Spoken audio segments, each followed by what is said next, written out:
Hey everyone! I just got done reading The Dragon Reborn, written by Robert Jordan, and I have to say, wow, I think I deserve some type of medal because this is the farthest I've ever gotten when it comes to the Wheel of Time, and I have tried to read this series many times, and now I am as far as possible as I've ever gotten. Yeah, I'm on the third book, but for me, this is an accomplishment. Mostly because my attention span is that of a dead gnat, but that's unimportant. Today we're going to be talking all about The Dragon Reborn, written by Robert Jordan. This is the third book in the Wheel of Time, and I have a lot to say about it. This is going to be the spoiler-free version of the review, but I'm gonna have a spoiler one much later on, so check that out. I think up here, I don't know how this things work, but why don't we get into the review?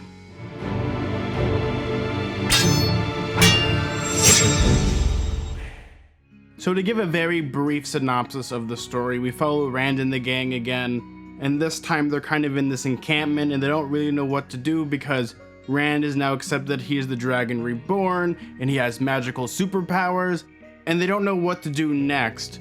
But things start to happen, dreams within dreams, plans within plans, as things kind of turn much like a wheel.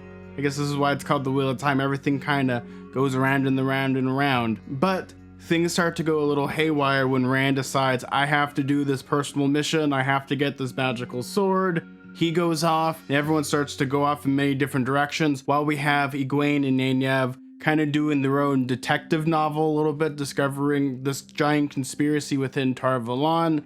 It is exciting, it's fun, we meet a bunch of different types of characters, we expand upon the world, and honestly, this book's a lot of fun. I have a lot of fun things to say about it. I also have some kind of gripes with the story, so I might as well get into the fun things that I really enjoyed about it. I think for me, the characters in this are so well written. I really love all these characters. I think the most surprising character in this book is actually Matt. I did not like Matt within the first two books.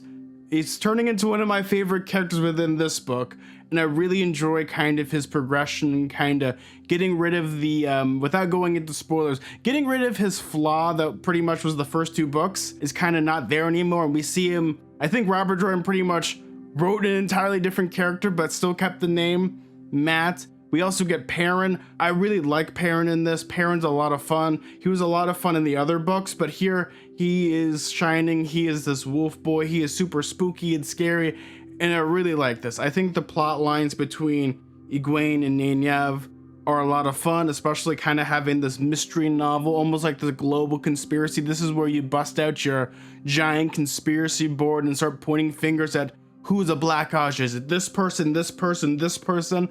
And for me, I really like that about this book, is because, again, all the characters now seem a lot different. They've aged, they have their own experiences. I think what I really enjoy about when it comes to these characters is that the events of the first two books carry on within this story, which I really enjoy, because I'm so used to reading books where they kind of have like a little cliff note of like what happened in the book before that within the book that you're reading now, and it doesn't seem like there's a progression. But here there is a progression. All the characters kind of like learn from their mistakes, they're growing, they're becoming adults in many ways.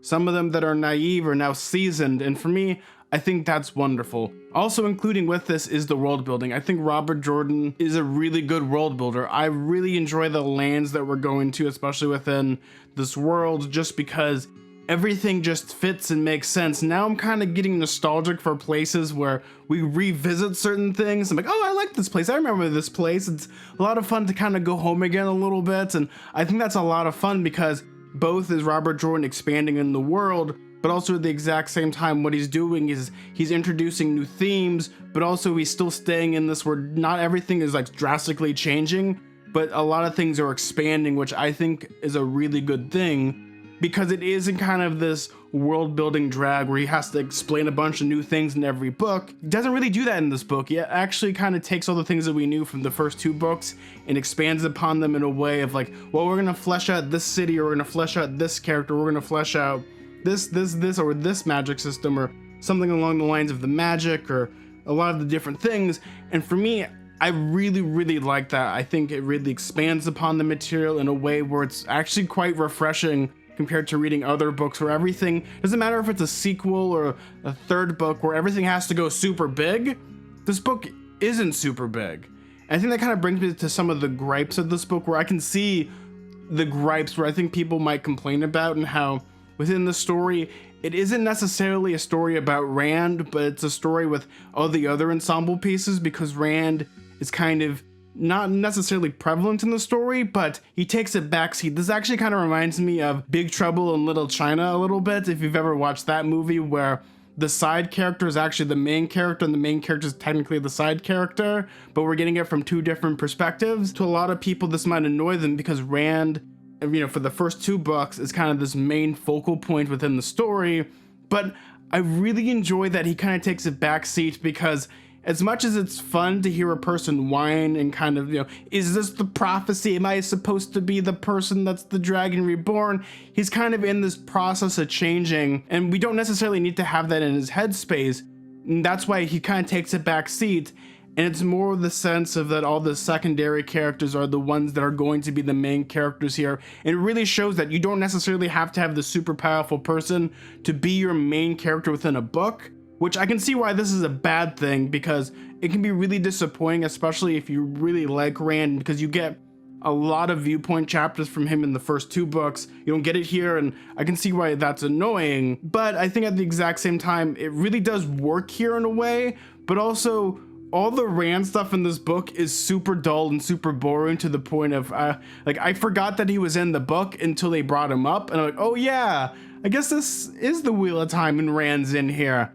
Hope he's doing okay. Another thing I kind of had a gripe about a little bit here is that I'm noticing a pattern, well, less in the wheel, but more of just in this book, is that when it comes to all 3 books currently, they all have the same formula, which is pretty much everyone's together in the beginning of the book, and then by the middle of the book, they've all split up, and by the end of the book, or the 3rd act, they have to come together in some weird, convoluted way. And it feels like it's a trend, because this is the 3rd book where it's done that format, which it works.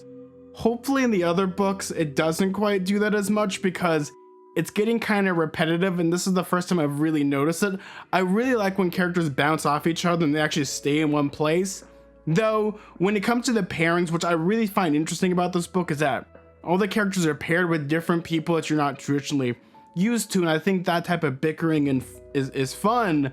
But I also like when everyone was together in the first book, and they're kind of not being buddy-buddy, but they all, kind of have bouncing back and forth within their conversations and in their character flaws. And now that a lot of things have changed, I really kind of want them to come together for just a little bit and solve some problems or issues. And lastly, the thing I kind of had a gripe about is that the ending of this book is the most anticlimactic compared to the first 2 books. It's almost a blink if you miss it. I actually had to go back and read a couple chapters, or had to read a couple pages, because I felt like I was missing something, or that the giant big reveal, or kind of when it comes to the giant nature of this, because compared to the first 2 books where these endings are giant super battles, and this is just like, oh, okay. I'm not trying to get into spoilers for this, but it just feels a little anticlimactic compared to the other books. And it isn't a bad thing, but it's almost a letdown compared to just how grand scale things can get. I understand probably why it's there. It's more of a personal, hero journey and kind of doing stuff. But I'm thinking about this also in the way of, because I've done some minor research now, how this was going to originally be a trilogy, but just kept growing and growing and growing. And also putting yourselves in the shoes of someone that this is the first time you're reading this book and no other Wheel of Time book comes out after this. It's kind of a letdown, just a little bit, if you kind of put into that headspace. Otherwise, it does work, but also at the same time, it isn't as epic as the other ones. But again, I think I had a lot more fun with the journey than the destination, but that's just me when it comes down to it. Now, would I recommend this book? Yes, I feel like if you've already read the first 2 books, you might as well read this book, and if you like it, you probably want to read more of them. For me, I'm going to keep reading it because now I am hooked. I really like the characters. I like how Robert Jordan takes his characters, his conflicts, his magic system, his world building in a very interestingly weird way. And for me, I think this is a really solid book. I think for me, when it comes down to it, it does have some weird moments into it, especially when it comes to some parts of it just drag or seem anticlimactic.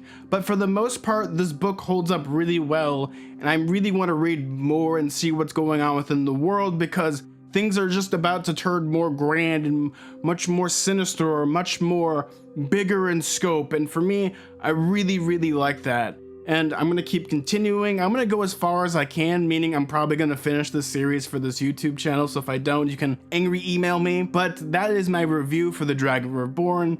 Thank you all so much. What did you think of the book? Did you like it? Did you hate it? I'd love to hear it in the comments down below. Well, everyone, thank you all so much. If you like this video, maybe consider subscribing down below. I would really, really appreciate that. Well, everyone, thank you so much. And like always, may your food and drink ever be tasteful, and may your books be filled with fantasy and adventure. Bye, everyone. See ya.